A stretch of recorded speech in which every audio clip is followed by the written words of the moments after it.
नमस्कार मंडळी, माझ्या किचनमध्ये म्हणजे चैत्राज किचनमध्ये सर्वांचं खूप खूप स्वागत आहे. होळी रे होळी पुरणाची पोळी. आज सगळ्यांच्या घरी कटाची आमटी आणि पुरणपोळीचा मस्त बेत असेल. मी पण आज पुरणपोळी बनवलेली आहे. पण ही पुरणपोळी मी हरभऱ्याची डाळ न वापरता फुटाण्याचं डाळं वापरून मी ही पुरणपोळी केलेली आहे. तेव्हा ही रेसिपी शेवटपर्यंत नक्की बघा. हरभऱ्याची डाळ वापरून बऱ्याच जणांना त्रास होतो आणि घरात जर ज्येष्ठ नागरिक असतील तर त्यांना तर हमखास त्रास होतोच. म्हणून मी इथे फुटाण्याचं डाळं वापरलेलं आहे. तर इथे मी 2 वाटी फुटाण्याचं डाळं घेतलेलं आहे आणि ते मी स्वच्छ चाळून घेतलेलं आहे, जेणेकरून त्याच्यात काही कचरा असेल तो निघून जाईल. ही फुटाण्याची डाळ मी मिक्सरमध्ये घातलेली आहे आणि त्याच्यामध्ये मी साधारण 5 ते 6 हिरव्या वेलच्या घातलेल्या आहेत आणि आता याच्यामध्ये थोडंसं जायफळ मी किसून घालत आहे. त्यानंतर हे सगळं आपल्याला मिक्सरमधनं छान बारीक वाटून घ्यायचं आहे आणि त्याची पावडर बनवून घ्यायची आहे. हे बघा, हे मिक्सरमधनं आता वाटून झालेलं आहे आणि याची छान अशी ही पावडर तयार झालेली आहे. आता इथे पुरणात घालायला गूळ लागणार आहे, तर मी गूळ बारीक चिरून घेत आहे. तर आता याचं आपण हे जे पुरण बनवत आहे त्याचं प्रमाण अगदी सोपं आहे. 2 वाटी आपण फुटाण्याची डाळ घेतली होती, तर त्याच वाटीच्या मापाने 1 वाटी गूळ घेणार आहोत. पुरण बनवायच्या आधी याची मी कणिक मळून घेत आहे, जेणेकरून ती 10 ते 15 मिनटं आपण रेस्टिंगला ठेवू शकतो.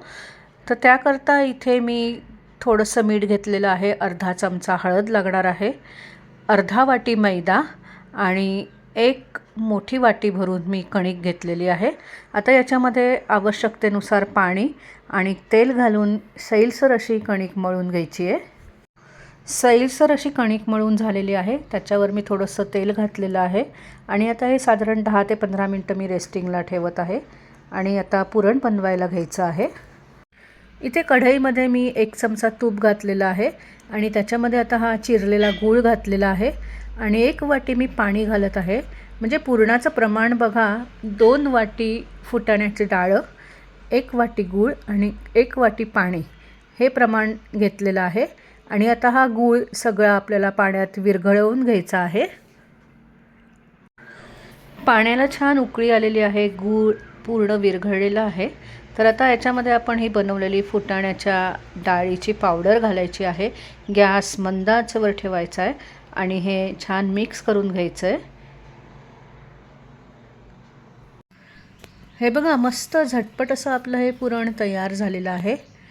हरभऱ्याच्या डाळीचं पुरण आपल्याला वाटून घ्यावं लागतं. हे वाटून घ्यायची गरज नाही आहे, झटपट असं हे तयार झालेलं आहे. आणि याच्यामध्ये बघा, आता मी हे उलटणं असं उभं करून ठेवलेलं आहे. उलटणं पडत नाही आहे, हे तसंचं तसं राहिलेलं आहे. याचा अर्थ आपलं हे पुरण तयार झालेलं आहे. तर आता हे मी ताटलीत काढून घेत आहे. पुरण थोडंसं कोमट झालेलं आहे, तर मी हे हाताने आता मळून घेत आहे, जेणेकरून ते छान एकजीव होईल. हे बघा, हरभऱ्याच्या डाळीचं जसं पुरण बनतं त्याप्रमाणेच हे पुरण बनलेलं आहे. पुरणाला आणखीन छान स्वाद येण्याकरता मी थोड्याशा केशराच्या काड्या याच्यामध्ये घालत आहेत आणि त्या घालून झाल्यावर हे छान मिक्स करून घ्यायचं आहे. पुरण पूर्णपणे थंड झाल्यानंतर मी हाताला थोडंसं तूप लावलं आणि अशा प्रकारे गोळे बनवून घेतलेले आहेत. आता पोळ्या करायला घ्यायच्या आहेत. तर कणकेची अशी मी खोलगट वाटी बनवलेली आहे आणि त्याच्यामध्ये अशा प्रकारे पुरण भरून घ्यायचं आहे आणि सगळीकडनं हे छान बंद करून घ्यायचं आहे आणि आता पोळ्या लाटायला सुरुवात करायच्या आहेत. अशा प्रकारे नेहमीप्रमाणे पोळ्या लाटून घ्यायच्या आहेत.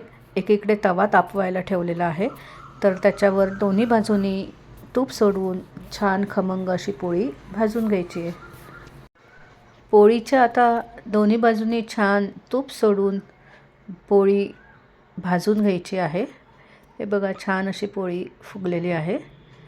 तर अशा प्रकारे आपण वरनंसुद्धा तूप लावूया आणि मस्त खमंग अशा या पोळ्या भाजून घेऊयात.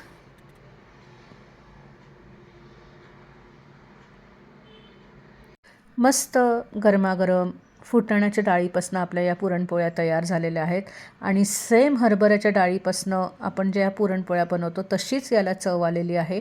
पचायला हलक्यासुद्धा आहेत. होळीला काय इतर वेळेलासुद्धा तुम्ही या पटकन बनवू शकता. तेव्हा तुम्ही या पुरणपोळ्या नक्की करून बघा. धन्यवाद. Bye bye.